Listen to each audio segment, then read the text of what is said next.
नाज़रीन अस्सलाम वालेकुम। डॉक्टर अली साजिद। अफ़गानिस्तान के और पाकिस्तान के बाहमी ताल्लुकात में तग़य्युर और तबद्दुल आ रहा है। पिछले 40 साल से मैं ऑब्ज़र्व कर रहा हूँ। 1979 में अफ़गानिस्तान पे जब रशिया का अटैक हुआ तो पाकिस्तान ने खुल के अमेरिका की साइड ली और रशिया से इनडायरेक्ट जंग में हम इन्वॉल्व रहे। ये ओपन फैक्ट्स हैं, ओपन सीक्रेट्स हैं, सबके नोटिस में हैं। और महाजरीन को हमने पनाह दी और मुजाहिदीन को डायरेक्टली इनडायरेक्टली अखलाकी और अदरवाइज सपोर्ट भी किया होगा। ये तस्वीर का माजी का हिस्सा बन गया।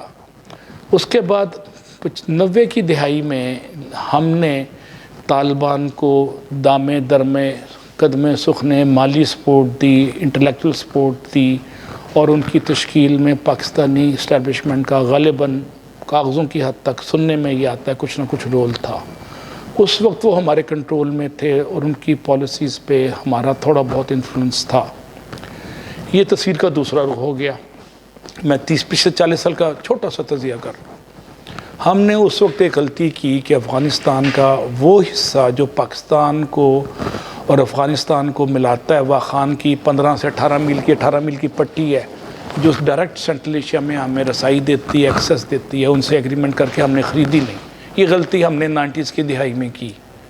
आपको याद है कि हमने ग्वादर बाकायदा $10 मिलियन का ओमान से ख़रीदा था 1958 में, जिसमें डॉक्टर हमारे प्राइम मिनिस्टर लियाकत अली ख़ान की बेगम राना लियाकत अली का बहुत बड़ा रोल रहा है।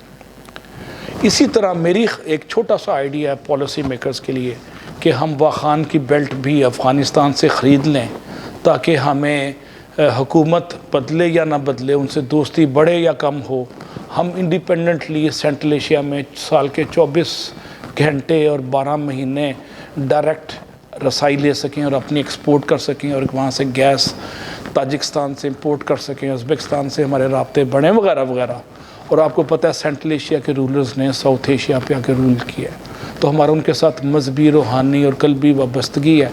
तो मेरी फ़ॉरेन पॉलिसी के जो आर्किटेक्ट्स हैं पाकिस्तान में और मेरी जो हमारी सिक्योरिटी इस्टेब्लिशमेंट के आला ओहदेदारान हैं उनकी खिदमत में हम्बल सी एज ए प्रोफेसर गुजारिश है, एक अदना सा तालिब इल्म हूँ मैं इंटरनेशनल अफेयर्स का, कि आप फौरी तौर पे वाखान की बेल्ट को ख़रीदने के लिए, अगर हमने $10 मिलियन आज से 60 साल पहले ओमान को दे के ग्वादर ख़रीद लिया जिसकी अहमियत अब ट्रिलियंस ऑफ रुपीज़ में हो गई है होगी, इसी तरह अगर हम वाखान की बेल्ट चंद $1 मिलियन में अफ़गानिस्तान से ख़रीद लें, उसको बाज़ाब्ता कानूनी तौर पे अपना हिस्सा बना लें पे करके अपने सफ़ारती इखलाकी दोस्ती और दबाव की वजह से, तो पाकिस्तान के लिए अगले 100 साल विन विन सिचुएशन है।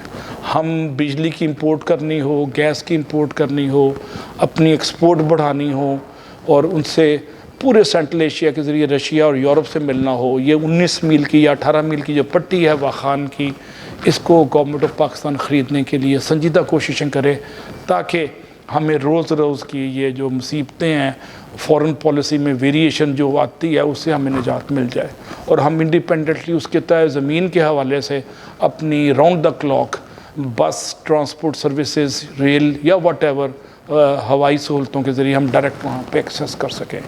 ये छोटी सी गुजारिश है, होपफुली ये अरबाब बस्तो काशात को अपील करेगी और एक हम्बल पाकिस्तानी की अपील आगे जाएगी और सुनी जाएगी पाकिस्तान के वसी तर मफाद में। Thank you very much. Pakistan जिंदाबाद, कायद-ए-आज़म जिंदाबाद।